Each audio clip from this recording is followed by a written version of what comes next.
Hello, everyone, and welcome. Thank you all for coming out on a Saturday morning at 10 a.m. We really appreciate you being here. My name is Megan Holt. I'm the executive director of One Book One New Orleans. It's a literacy nonprofit located right here in this beautiful city. If you'd like to know more about that nonprofit, you can come talk to me after the show. Today, I am really excited to be here with, in order, Mona Lisa Saloy, author, folklorist, educator, and scholar. She is an award-winning author of contemporary Creole culture and poems about Black New Orleans before and after Katrina. Her work captures the day-to-day New Orleans speech, contemplates family dynamics, celebrates New Orleans, and all in a way everyday people can enjoy. Welcome, Mona Lisa. Thank you, Megan. Thank you so much. Next, we have Kay Ibura. She's a writer, editor, and artist from New Orleans, the original home of the Chitimacha tribe. She writes essays about identity and gender, and fantastical fiction about ancient histories and future imaginings. She's the author of 2 speculative fiction collections, Ancient, the winner of the James Tiptree Award, and When the World Wounds, a novel for children, When the World Turns Upside Down. Her ebooks examine the emotional underpinnings of the writing life. And last but not least, here at the end is Khadijah Queen. Khadijah is the author of 6 books, including I'm So Fine, a list of famous men, and What I Had On, praised in O Magazine, The New Yorker, Rain Taxi, and elsewhere as quietly devastating, and a portrait of defiance that turns the male gaze inside out. Yes, we all need more of that. An essay about the pandemic, False Dawn, appeared in Harper's Magazine. Her latest book, Anodyne, won the William Carlos Williams Award for Poetry. She holds a PhD in English from the University of Denver. Welcome to you all. One quick bit of housekeeping before we get rolling. I will obviously at the end call for questions. I would love it if you all would come to the mic for questions. It's right there behind Alan Brickman with the beautiful purple hair right here. I will also tell you that I really like when I moderate a session for it to be a conversation, not just between us, but for us and the audience. So if you have a question in the middle of the session, rather than waiting toward the end, just walk to the mic. If I see you, I'll be like, this guy has a question. So please feel free to do that throughout and really keep a conversational tone through this. But let's get into it between the 4 of us for now. So, for those of us who haven't read the books cover to cover, they're incredible. We're here today to talk about Black Creole Chronicles by Mona Lisa Saloy and an anthology, Infinite Constellations, that Kay and Khadijah have edited together. For those of us who haven't read these books cover to cover, the title of this panel is called Culture, Memory, and Storytelling. So I thought maybe as a way to intro the audience into these books, you all could talk a little bit about how your books relate to the theme of this discussion today. Most importantly, and always first, culture.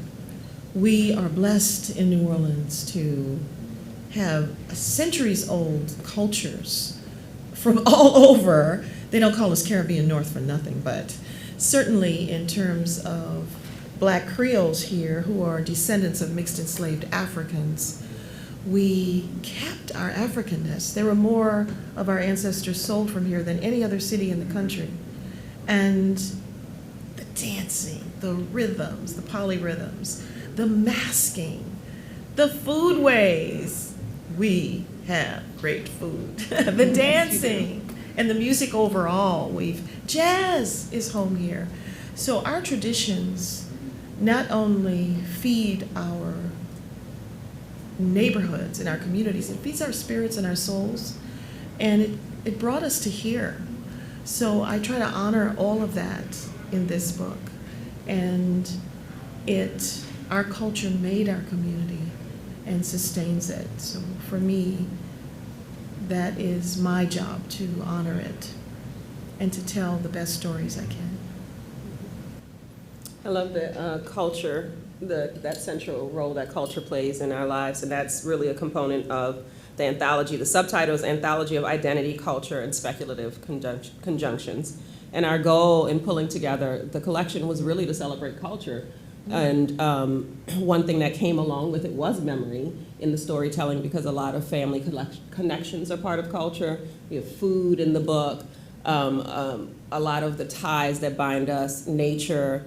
So it's all about looking at identity from inside the skin. We didn't want it to be an external gaze onto the culture, but each writer really talking from inside their culture to share identity and ways of being. Yeah, and there are also moments, because it's speculative, where memory has been cut off, or memory has been denied, been exiled from memory and or place. And so to speculate not only past memory, but how to make future memory when you're in a space of disconnect. So I think using our imagination alongside memory is a creative act, and alongside research, of course, but certainly imagination is important in helping us to recover what's been lost. So when I read these bios, I barely scratched the surface. Y'all stay booked and busy. I was reading so much about you online and just going, they're so busy. They've got their hands in so many things. They're always working.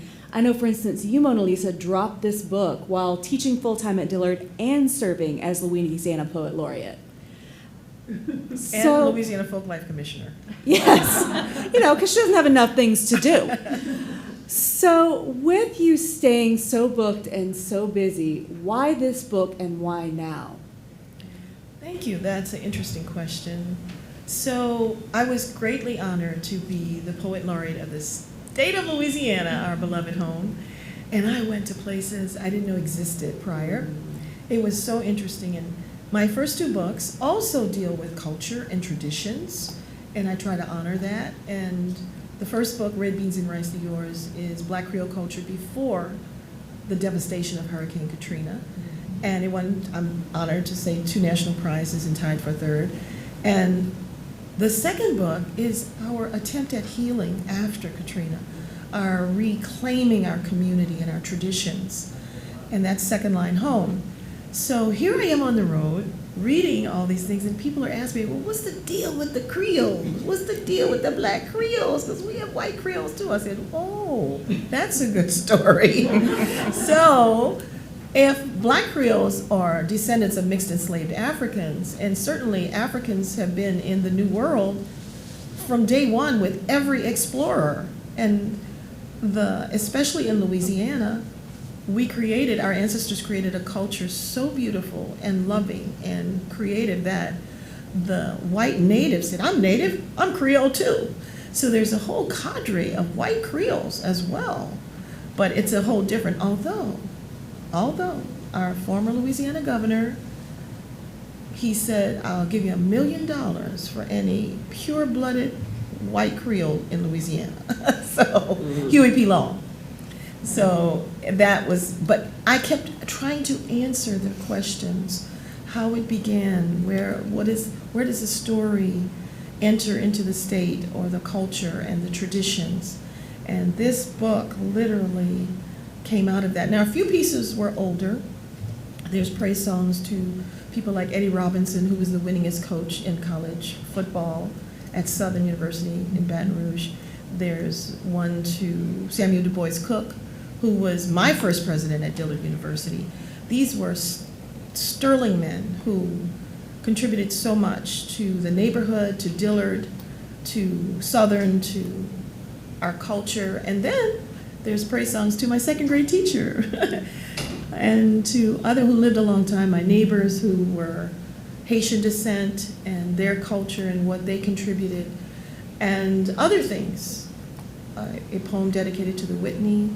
There's 2 Pride Apology poems, a #MeToo poem, and in that I talk about how I don't know a woman that doesn't have a story about some kind of abuse, either having experienced it or observed it or heard about it or something. So and then there's Love After 70, There's hurricane poems. And there's also what I call We Matter, the pandemic poems to all the deaths from Breonna Taylor to George Floyd. So it covers a wide spectrum. But again, I was responding to the times that I was traveling and speaking to audiences and trying to be the voice for those who don't speak or can't.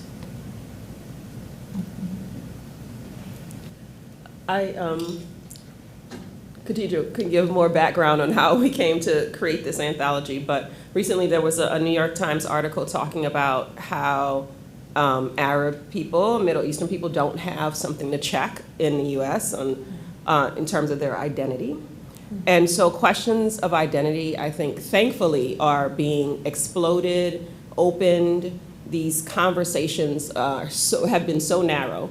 And we tell history as if it's always been that way, as if it's been this way, but it's really a narrative that's false. As a city like New Orleans, we can say the gumbo of people and cultures that come together, that happened all over the world, but we pretend that it's like this or this or this. So at a time where we are expanding our definitions of self, of gender, identity is a beautiful time to be able to create a collection where people can speak their own truths about who they are, not in response to, not, as opposed to or next to, but just simply who they are.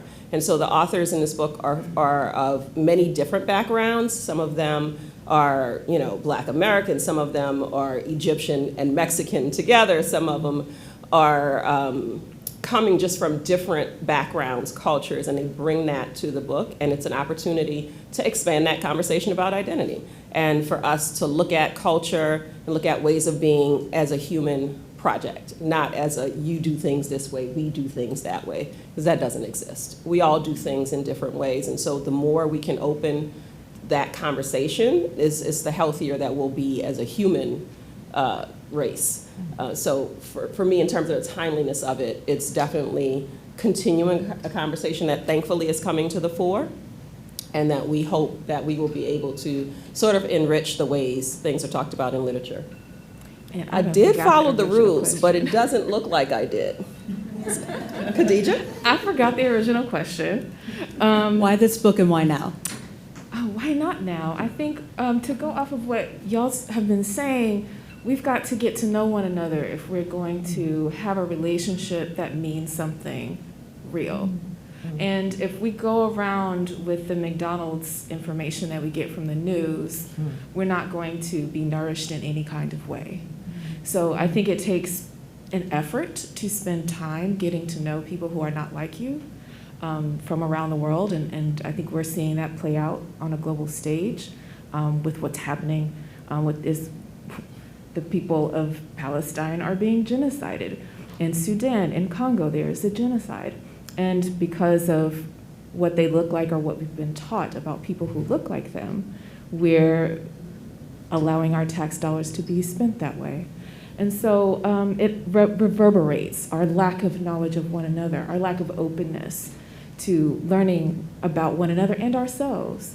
So I think this anthology invites us to spend some time with people on their own terms, in their own cultures, inside of their imagination and their love for one another and for the earth. Thank you so much. I want to go to the beginnings of these two books because the beginnings are unlike anything I've ever seen. So for Mona Lisa's book, that space between the dedication and the table of contents, usually there's an epigraph of some sort attributed to some other author, right? But in Mona Lisa's book, what we have is a poem written by Mona Lisa. So she effectively writes the epigraph of her own book. And then your introduction, if you have this book, you're going to look at it and you're going to see little paragraphs, of the editor's intro to the book, but they're interspersed with quotes from all of the contributors. And so I'm wondering what your choice was to sort of enter the book in that way. Great question. For me, the book was kind of done. And then I wanted to dedicate it always first to God, and then I say to my people, united by culture and separated by seas, S-E-A-S. And then this piece came out that I could not control. And I had trepidation about it. And let me tell you, my first readers are my family. My sister, who made me go to college, my cousin, who is like a little sister, and her best friend, we call her Padna, and they will tell me if my stuff is crap off the top. And they loved everything, but Connie's son, who hadn't lived here in a while, and because one of the Pride Apology poems was for him, and he said, Molly's, I don't remember that incident. And I said, oh, thank you, God. But he said, that first poem in the book. And I said, what? And he said, oh, it just moved him. So I knew it worked. Okay. So I'm really grateful. Should I share it? Sure. It says, thank you, Lord, you've taken us to here. Thank you, Lord, in heaven for all your blessings, for all the trials that took us to here. We've ached too much, cried too much. We've lied too much, almost died too much, too often, even in these days and times. Lord, bless the souls of those taken too soon, too violently stolen. We've longed too much for all that is not good for us. We've laughed a lot, even at the hard knocks felt each age, Lord. We've inhaled too much, trying, dying, finally beginning to breathe. We've devoured our dreams and spit them out on steps to nowhere. We've seen too much hurt, too much hunger, too much pain, not to know that we are not in charge, that by your grace we stand, having created culture and family and dreams of who we could and have become. We know, we thank you, we praise you, we honor you, and pray those after us begin to understand just how good you are to us. Black Creoles say, by grace, we're like good coffee. Bad ain't got nothing on our grounds. Thank you. I think Khadijah and I both really enjoyed collaborating on the book. And so where there were pieces that technically she could have written the introduction or I could have written the introduction, or we also have study notes in the back and different exercises and ways for classrooms to interact with the book. We could have done those things separately, and somehow we just kept collaborating. And so in the process of creating the introduction, Khadijah really felt, I think it was you, that really we wanted to bring in the larger voice of the collection. It was all about all of these voices. It's called Infinite Constellations, and we're looking at ourselves as constellations and our cultures as constellations, and all these different ways together we create a galaxy. And so we wanted to make sure those constellations were present. And then we also, with each other, collaborated on that essay so that it was opening the way, I think, for the conversation, as opposed to, sort of kind of presenting ourselves, I guess.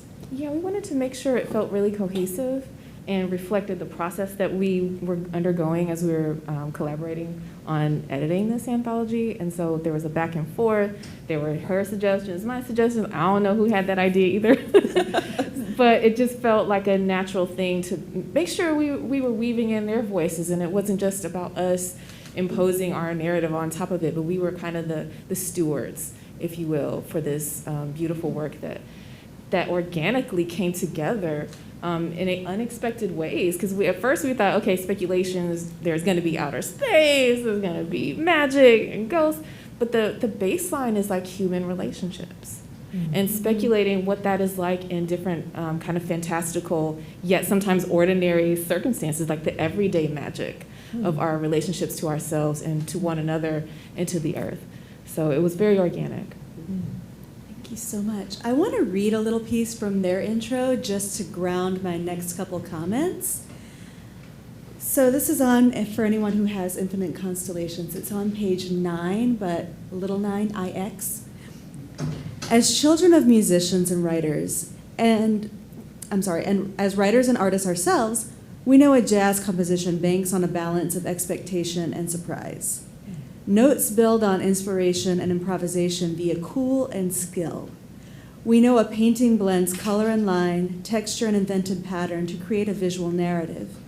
We feel in the music of this work, in its order and arrangement, an opening conversation made complex by its keening awareness, sharp, tender, pained, confident, luminous, delicate, a power measured in accumulated sentences and in where lines choose to break. If I did not know that was the intro for this book, I could have put it as the intro for Mona Lisa's book, because it feels so much like what you're doing. And I wanted to draw on this passage to talk first about order and arrangement. Your book, there's a very long first section. The book's divided into 4 sections. The first is very long, the next 3 are shorter. And then with you all, there's poems, there's short stories, there's some pieces that defy genre, because I'm not sure if they're prose poems or flash fiction. Still don't know. So how did you decide what went in and what went where? That is part of the process. It's always an adventure and a creative one. And as the creator, it's difficult to step back, but one must, and be a little objective and observe what the voices are saying, what is covered, how it's covered, which pieces are speaking to each other. It's a challenge for sure, but it's so worth it. And I'm happy to say mine kind of fell into, certainly the hurricanes are obvious, the love was obvious, but the first section, the long one you mentioned, is called Just Us, Just Us. Whereas the last section is called We Matter. And so it contains more global, well, it starts global and ends global, as well as focuses on us here in this country. But it's an evolution. I think that we as creatives have to listen to what's there and let the pieces, I guess, complement one another. Mm-hmm. Yeah. For sure. I think what was submitted was a little bit different from what we expected, which Khadijah was starting to say, that we expected everything to be speculative. But listening to those pieces makes all the difference in the world. That's how we ended up making this about identity, because we looked at what was there and we thought, we don't need to keep this narrow definition of what speculative is. Like, for so many people, just being in this world, you have to speculate yourself because there's no vision of yourself coming back to you. So we expanded the focus, and the pieces told us what this anthology was. And from the beginning, one of the things Khadijah wanted to focus on was hybridity, because that's something that we're both interested in as creators, as well as just not, again, with the narrow focus. The whole point is opening the vision, opening the space in which we can be. But now I'll let Khadijah talk about the order of it, because that was her area of that's expertise. like my favorite thing to do. That's like my Jedi power, is like ordering things. And it's mostly intuition. And it's intuition, and you think about it in terms of a painting and how you would want to arrange it. Where do you want to guide the reader's eye? How do you want them to feel when they first open it? How do you want them to feel by the end? And so I kind of let that guide how I order things. And for Infinite Constellations, we start with an unexpected story called The Swan by Lynn Pitts, who's from New Orleans. And what's the specific place? She's from Houma. Houma. And right. she had a career here in New Orleans. She lived here Yes. for a long time. Yeah, she she's was on a TV journalist, and right? newspapers. Now she lives in New York. That's right. And it's so hilarious. The story is hilarious. It was the first thing that we picked. I was like, yes, absolutely, this is it. And then the final story is by Daniel Jose Older, who's also actually living in New Orleans. And that story is called The Passing, and it's kind of like a passing of knowledge from an elder to a younger person who's having to help shepherd protect the world in a secret way. And so I felt like that arc made it kind of a complete feeling of, what's the right word for that? It's a complete, like you have inhabited an experience that has the power to change you if you go along the road with us in the order that we've arranged it. Yeah, I think each piece has the thing that they tell, but then the arc of how they come together and follow each other is a story in and of itself. It's a narrative in and of itself. Absolutely. So I'm going to go out of order now because you just mentioned Daniel Jose Olter's story, so let's go there. I wrote that down to talk about because so much of both of your books seems to be about what we pass on and how we pass it on. So there's not only Older's story, which is called The Passing, as you just said. There's also in your book in particular, Liebert's story, My Mother Told Me I Am Under Shango, which I'm calling a story even though I think it's more of a poem. It's a poem, yes. It's a poem, yes. And then for you mentioned a couple times in your book that your papa, who was born enslaved in Alabama and walked to New Orleans to be free, he would tell you stories and you get to grad school and realize these are West African stories and how those things get transmitted and passed down. So can you talk a little bit about why those are such central sort of preoccupations in these books? Because, well, number one, that's where I get my storytelling from. And he lived to be over 110, held court on the front porch, and lived through so much. This was long before social media and online. So he knew families and generations and had experienced so much. And to know that he wasn't just a good liar, he was funny, and he was a Baptist minister. So he shepherded people in many ways, faithfully, and then just as the brother in the neighborhood. But as one of the youngest, me and my two boy cousins, we were all 6 months apart in age, we were in his care. And so they would kick me out when the conversation would get rancy, but I would sneak and listen. And it let me know that these stories, they resonated with me. And I was in undergraduate school and studying African literature when I found that those were indeed West African tales passed on by word of mouth, face to face, generation to generation. And it moved me so deeply. And even my professor, and I said, I know that, and I would finish some of, how do you know that? How do you know that? And it changed me. I was already a young writer, really just starting out, and he said, I can't believe this. I said, believe it. And my papa's not the only one. So that grounded me in a way that gave me the continuity, because I lost him when I was a tween, but he impressed so much on me and our family and guided us and the whole neighborhood. So to know that, and that's a different definition of folklore. Those things, whether it's recipes or dances passed on by word of mouth, face to face, generation to generation, that we still have it. It's just always been such an inspiration to me and something that grounds me and keeps me enjoying what I do, because I want to continue that and to pay homage to it. Do you want to go first? I forgot the question again. What was the question again? Passing I have ADHD. Well, I think when you were talking, I was thinking about this event that I was at a few years ago when Trump first got elected, and a panel that I was on, and the question was, how do you write in a dystopia? And I said, well, for indigenous people in America, for Black people in America, it's been dystopian for about 500 years. And so how do we? Like, isn't that magical? Isn't that powerful? Isn't that incredible that we've been doing it this whole time?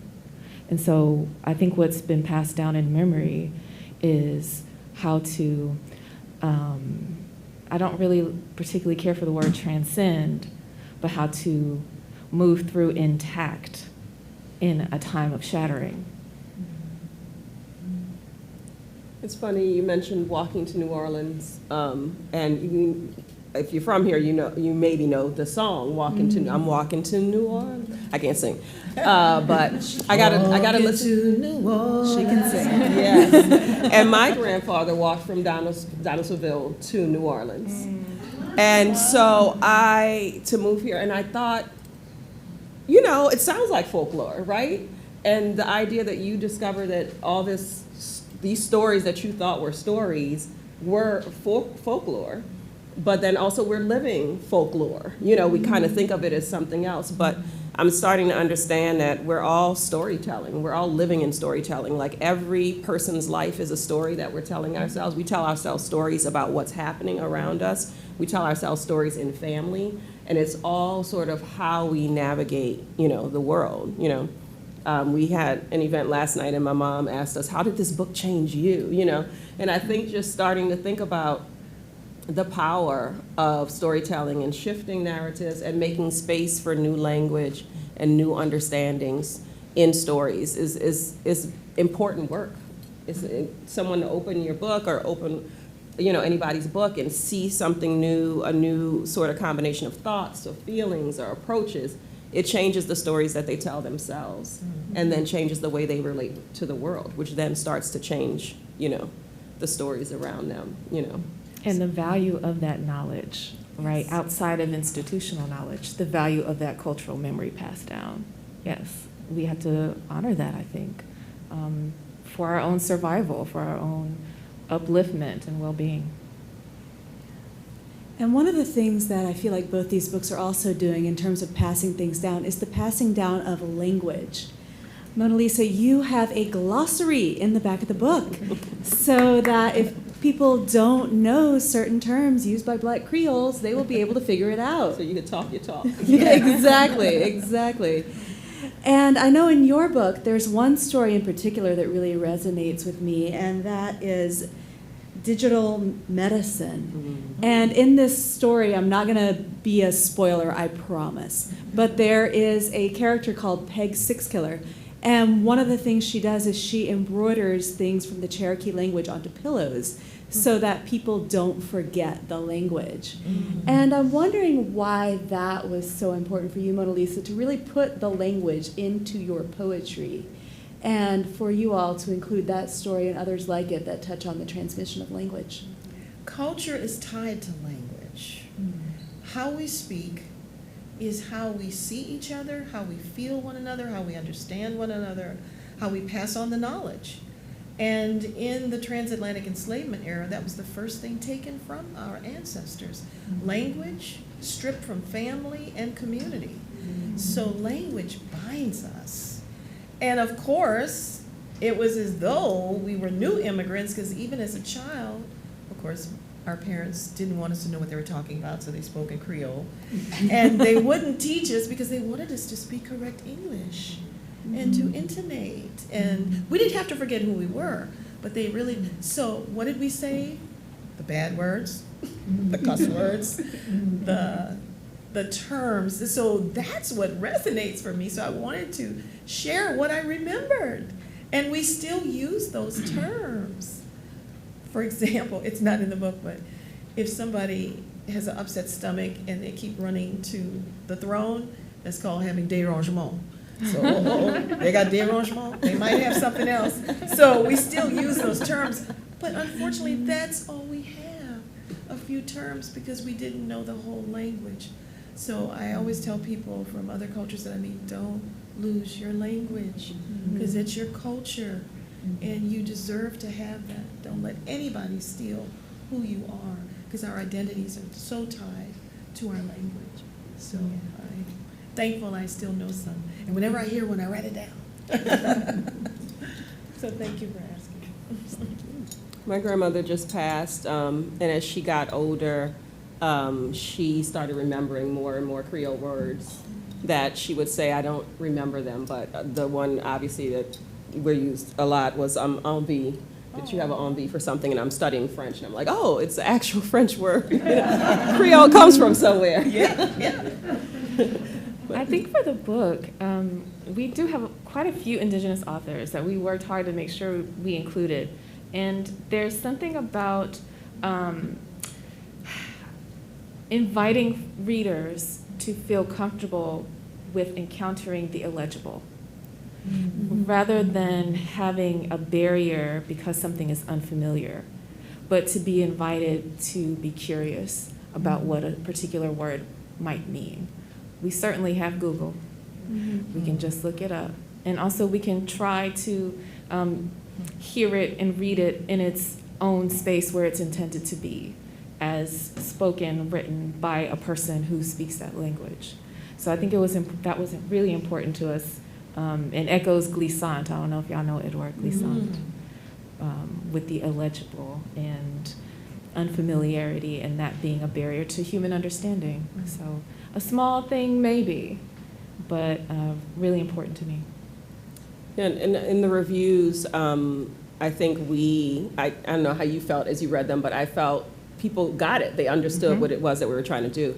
And one of the things that I think reviewers were navigating was like, who should read this book? Because these stories are from people from the global majority. And so they're like, who should be able to read this book and who shouldn't? Which is one of the weird sort of false things that we put up about, I can't interact with this or I can. So one of our last reviews, the reviewer was like, I didn't feel, I wasn't sure that I was able to read this as a white person or to take it in or whatever. But as she goes through the review, you see her becoming more comfortable with interacting with something that's not familiar to her. And so just that small piece, Khadijah was talking about this earlier in response to another question, just that small piece of not understanding something and it being okay, and it not inviting anger or it not inviting barrier, and not inviting foreignness, but curiosity, openness. How can I absorb this? How can I see what this means? Daniel Jose Older also, he's of Spanish,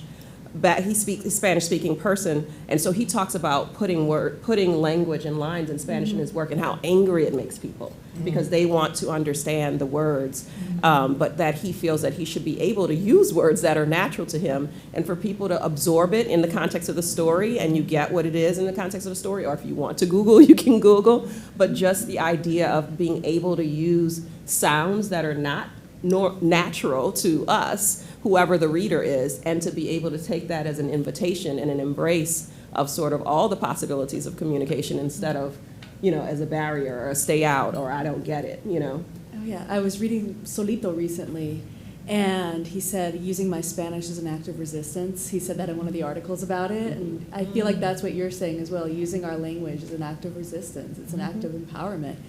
On that note, if you all have questions, we have 5 minutes left, so make your way to the microphone now. If I don't see anyone there, I will continue to talk because we're not going to get to everything I have to talk about. And I just want to point out that it's only an act of resistance because of how it's met, not exactly. Speaking your language is just speaking your language. You know what I mean? It's not, but for some people, their ways of being has turned into an act of resistance, which is where the speculation comes in. Yes. It's really about out there because you're just being you, Yes, indeed. I see someone at the microphone. Boom, bang, bam, boom. This is my brain. It's like, whoa, I have so many questions.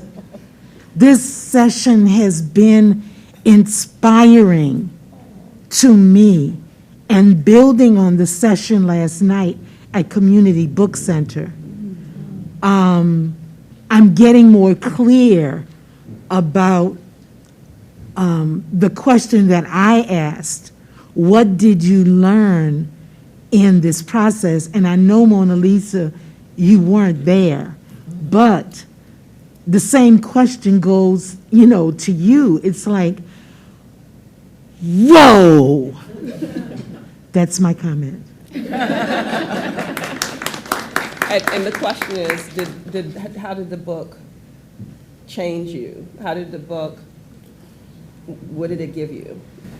It reinforced what I suspected, as you suggested, that we all have stories, that we are infinite if we allow ourselves to be, that we are not contained, that we can continually, just as every day is a gift, which is why they call it the present.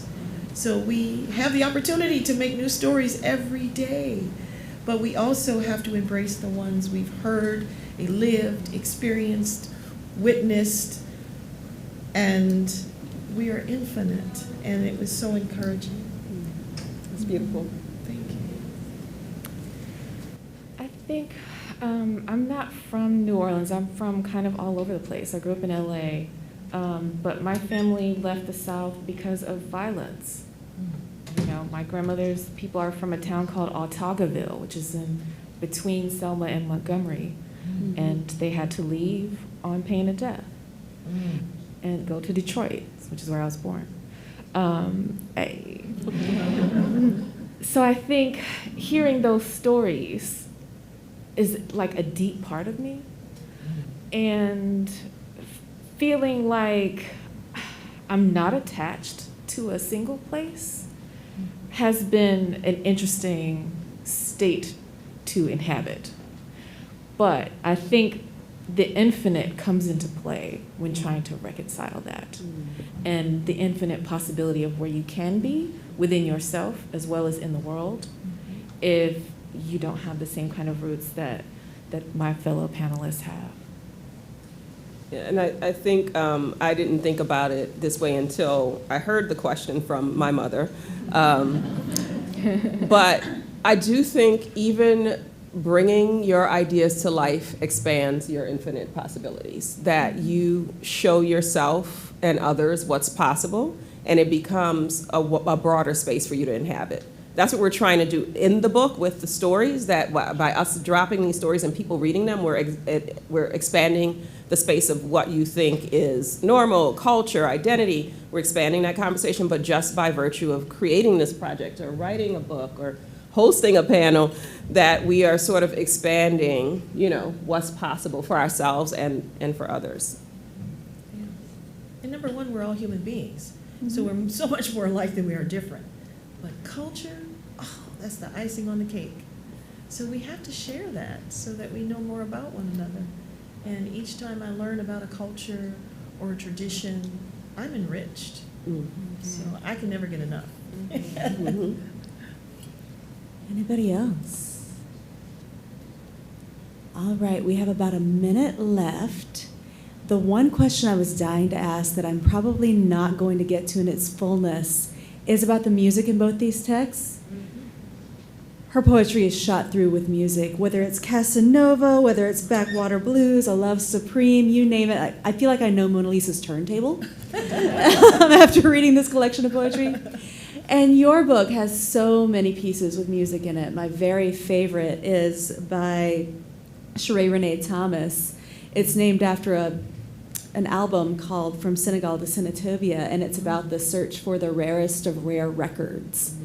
So 15 seconds on why music and how much you love it? Music or us. Music or us, yes. From dawn to dusk, from midnight to sunrise, music or us.